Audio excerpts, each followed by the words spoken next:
Hello student, आप सबका स्वागत है फिर से एक नए वीडियो। तो इस वीडियो में हम बात करने वाले हैं 12वीं क्लास के भूगोल के पेपर के बारे में, जो आपका यहाँ पे कल पेपर होने वाला है 6 मार्च को। तो पूरा का पूरा पेपर बताने वाला हूँ। 7 मार्च का ही आपका पेपर होने वाला है। जो भी स्टूडेंट देख रहा है तो इस चैनल को सब्सक्राइब कर ले, वीडियो को ज़्यादा से ज़्यादा शेयर करें। जो आपका यहाँ पे भूगोल का पेपर 7 मार्च को होने वाला है, पूरे के पूरे क्वेश्चन में यहाँ पर सॉल्व कराने वाला हूँ। इससे पहले आपके सारे सेट डाल देंगे, उनको भी आपको यहाँ पे प्ले लिस्ट में जाके पूरा का पूरा देख लेना है।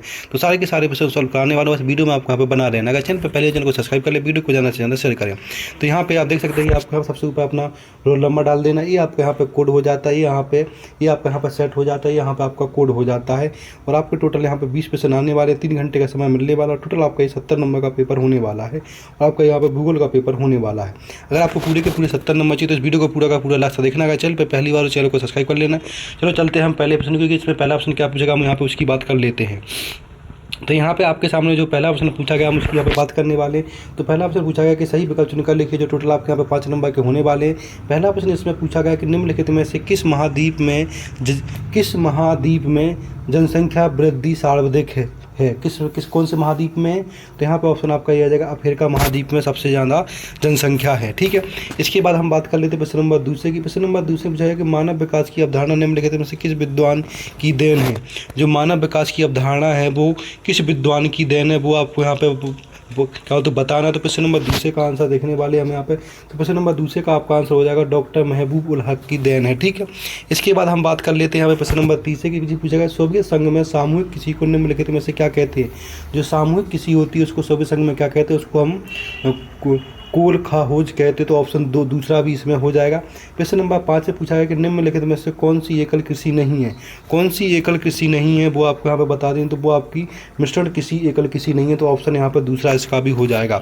इस तरह से मैं सारे के सारे प्रश्न करूँगा, वीडियो में आपको यहाँ पे पूरा का पूरा बना रहना है। इसके बाद प्रश्न नंबर आपके सामने यहाँ पे आ जाता है छठा में पूछा गया कि रुको और जाओ निश्चयवाद संकल्पना का प्रतिपादन किसने दिया था। रुको और जाओ किसने दिया था, तो ये आपका यहाँ पे आ जाएगा फेबरे ने दिया था। ऑप्शन नहीं आ जाएगा। तो इस तरह से आपको पूरे के पूरे प्रश्न ये सही विकल्प वाले कर लेने, जो आपके पेपर के लिए बहुत ही इंपॉर्टेंट होने वाले हैं। ऐसी इंपॉर्टेंट पेपरों के लिए वीडियो को ज़्यादा से ज़्यादा शेयर करें। चैनल पर पहले वाले चैनल को आप पे सब्सक्राइब कर लें। अब हम बात कर लेते हैं यहाँ पे प्रश्न नंबर दूसरे की। प्रश्न नंबर दूसरे में पूछा गया कि रिक्त स्थानों की पूर्ति कीजिए, जो टोटल आपके यहाँ पे 6 नंबर के पूछे जाने वाले। तो पूरे के पूरे जो यहाँ पे खाली स्थान है वो मैं सारे के सारे बताना विद आंसर के साथ वीडियो में आपको बना रहना। वीडियो को ज़्यादा से ज़्यादा आपको यहाँ पे शेयर कर देना है। तो यहाँ पे हम बात कर लेते हैं यहाँ पे पहले खाली स्थान की। पहला खाली स्थान क्या पूछा गया है, तो यहाँ पे पहला जो खाली स्थान आपसे पूछा गया हम उसकी बात कर लेते हैं। तो पहला पूछा गया है कि सन 2011 के अनुसार भारत की जनसंख्या 1.5 करोड़ है। कितनी करोड़ है 2011 के अनुसार, तो आपकी यहाँ पे आ जाएगी 121 करोड़। ऑप्शन 121 लिख देना है। दूसरा पूछा गया कि मानव भूगोल आज तक पृथ्वी और क्रियाशील देश के मध्य परिवर्तनशील संबंधों का अध्ययन करता है। कैसा अध्ययन करता है, तो यहाँ पे आपका आ जाएगा मानव अध्ययन करता है। तो इसमें मानव भर देना है। इसके बाद हम बात कर लेते हैं प्रश्न नंबर तीसरे की। तो यहाँ पर प्रश्न नंबर तीसरा खाली स्थान पूछा गया है मानव विकास की अवधारणा डैश विद्वान की देन है। किस विद्वान की देन है, तो डॉक्टर महबूब उल हक आपको यहाँ पर लिख देना है। प्रश्न नंबर चौथा पूछा गया कि फूलों की किसी डैश कहलाती है। क्या कहलाती है फूलों की किसी, तो पुष्पी उत्पादन कहलाती है। यहाँ पर लिख देना आपको पुष्पी उत्पादन। ठीक है, इसके बाद प्रश्न नंबर 5वां पूछा गया है कि यहाँ पर सहकारी किसी का सफल परीक्षण डैश देश में किया गया था। कौन से देश में किया गया था, डेनमार्क देश में किया गया था। तो यहाँ पे आपको डेनमार्क कर देना है। इसके बाद नेक्स्ट क्वेश्चन पूछा गया है आपसे प्रश्न नंबर 6, जिसमें पूछा गया है कि भारत में विशालतम भाषाई समूह है कौन है। तो यहाँ पे भारतीय आर्य है। तो यहाँ पे भारतीय आर्य। तो इस तरह से आपको पूरे के पूरे लिखित स्थान कर लेने, इनको पूरा का पूरा आपको यहाँ पे स्क्रीनशॉट ले लेना, इनको आपको अच्छे से याद कर लेने। तो इस तरह से आपके सारे के सारे प्रश्न सॉल्व करने वाले, बस वीडियो में आपको बना रहना। वीडियो को ज़्यादा से ज़्यादा आपको यहाँ पे शेयर कर देना है। इसके बाद हम यहाँ पर नेक्स्ट क्वेश्चन की बात कर लेते हैं। नेक्स्ट क्वेश्चन इसमें क्या पूछा गया उसकी हम यहाँ पे बात करने वाले हैं। तो नेक्स्ट क्वेश्चन आपका यहाँ पर तीसरा प्रश्न नंबर पूछा गया। तीसरे में पूछा गया कि सही जोड़ी मिलाकर लिखिए, जो टोटल आपकी यहाँ पे 5 नंबर की होने वाली है। तो पूरी की पूरी मैचिंग में आपको यहाँ पे मैच कराने वाले हूँ, बस वीडियो में आपको यहाँ पे बना रहना है। तो पहला ऑप्शन पूछा गया कि सांस्कृतिक नगर क्या है। तो सांस्कृतिक नगर को आपको यहाँ पे मिला देना, वाराणसी आ जाएगा।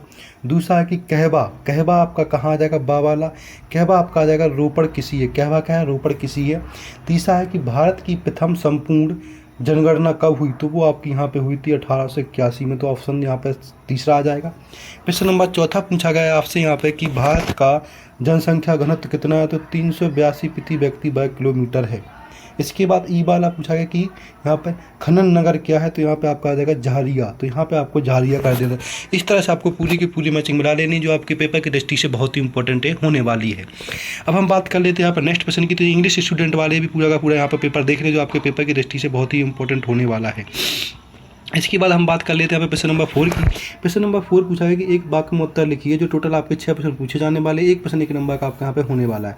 तो पहला प्रश्न पूछा गया कि कोई दो प्रमुख रेशेदार फसलें कौन सी हैं, तो इसमें कोई दो रेशेदार फसलों के नाम लिखने, तो पहली आपकी आ जाएगी कपास, दूसरी जूट, तो ये आपको यहाँ पर लिख देना है। तीसरा पूछा है कि वर्तमान पैती भूमि क्या है, जो वर्तमान पैती भूमि है वो क्या है, तो वह भूमि जिस पर कृषि नहीं की जाती है, वह भूमि जिस पर कृषि नहीं की उसको हम वर्तमान पैती भूमि कहते हैं। तीसरा पूछा गया कि प्रवास किसे कहते हैं, प्रवास हम किसे कहते हैं वो आपको यहाँ पे बताना है। तो यहाँ पे हम बात कर लेते हैं क्वेश्चन नंबर 30 है, इसमें पूछा गया है कि यहाँ पे क्या बताता हूँ, प्रवास किसे कहते हैं, तो वह स्थान, एक स्थान से दूसरे स्थान जाना प्रवास कहलाता है। क्या कहलाता है, एक स्थान से दूसरे स्थान पर जाना प्रवास कहलाता है। प्रश्न नंबर चौथा पूछा गया कि एशिया का जनसंख्या घनत्व कितना, एशिया का जनसंख्या घनत्व कितना है, तो 146 प्रति व्यक्ति किलोमीटर है एशिया का घनत्व। ठीक है। इसके बाद हम बात कर लेते हैं प्रश्न नंबर 5 की।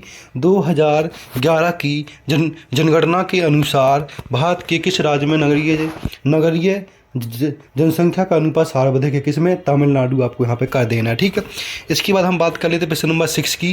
प्रश्न नंबर 6 में पूछा गया कि संयुक्त राज्य अमेरिका का प्रमुख लोहा इस्पात उद्योग कौन सा है, तो यहाँ पे आपको लिख देना पिट्सबर्ग, लिख देना। संयुक्त राज्य अमेरिका का प्रमुख लोहा इस्पात कौन सा आ जाएगा, यहाँ पे पिट्सबर्ग लिख देना। तो इस तरह से आपके एक वाक्य वाले उत्तर पूरे के पूरे आपको यहाँ पे कर लेने हैं। अब हम बात कर लेते हैं प्रश्न नंबर 5 की। प्रश्न नंबर 5 में पूछा गया कि सत्य असत्य लिखिए, जो टोटल आपके यहाँ पे 6 नंबर के पूछे जाने वाले, 1 प्रश्न 1 नंबर का आपको यहाँ पे होने वाला है। तो पहला प्रश्न पूछा गया कि गन्ना खनन फसल है, ये सत्य या असत्य, तो ये आपको यहाँ पर सत्य हो जाएगा। दूसरा पूछा गया कि जल अचक्रीय संसाधन है, तो ये आपके यहाँ पर गलत हो जाएगा। ठीक है। ऊपर वाला सत्य, नीचे वाला असत्य हो जाएगा। इसके बाद यहाँ पर देख सकते हैं आप दूसरा वाला आपको यहाँ पर पूरा का पूरा असत्य है। ठीक है, असत्य कर लेना है। इसके बाद हम बात कर लेते हैं यहाँ पे प्रश्न नंबर तीसरे की। तो प्रश्न नंबर तीसरा देख लेना है। प्रश्न नंबर तीसरा पूछा है कि अभ्रक को भूरा हीरा कहा जाता है, सही या गलत, ये आपका यहाँ पर असत्य हो जाएगा। ठीक है। चौथा पूछा है कि मुंबई भारत का सबसे बड़ा प्राकृतिक पतन है, ये आपको यहाँ पे सत्य हो जाएगा। इसके बाद प्रश्न नंबर 5 पूछा गया कि कोलकाता बंदरगाह कृष्णा नदी पर अवस्थित है, ये आपके यहाँ पे गलत हो जाएगा, असत्य।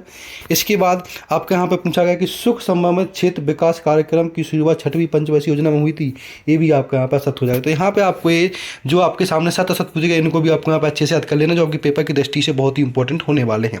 अब हम बात कर लेते हैं यहाँ पे प्रश्न नंबर 6 की। जो आपके यहाँ पे प्रश्न नंबर 6 से स्टार्ट होने वाले हैं, वो आपके सामने 2 नंबर के प्रश्न पूछे जाने वाले हैं। इसमें 2 प्रश्न पूछे जाएंगे, 2 में से कोई एक प्रश्न आपको यहाँ पे करना है। तो प्रश्न नंबर 6 पूछा है कि नमामि गंगे स्वच्छतम कार्यक्रम के 2 उद्देश्य लिखिए। या फिर 8वां पूछा है कि ध्वनि प्रदूषण की कोई 2 हानियां लिखिए। इन दोनों में से कोई प्रश्न कर लेना है आपको, तो आपके यहाँ पर 2 नंबर पक्के हो जाएंगे। ठीक है। इसके बाद हम बात कर लेते हैं प्रश्न नंबर 7 की। प्रश्न नंबर 7 में पूछा है कि संभाववाद क्या है, इसके बारे में लिखिए। या फिर 18 में पूछा गया कि पर्यावरण निश्चयवाद क्या है, इसके बारे में लिख देना आपको। प्रश्न नंबर 8 में पूछा गया कि जनसंख्या परिवर्तन के घटक कौन कौन से, इन सब के आंसर आपको PDF के माध्यम से मिलने वाले।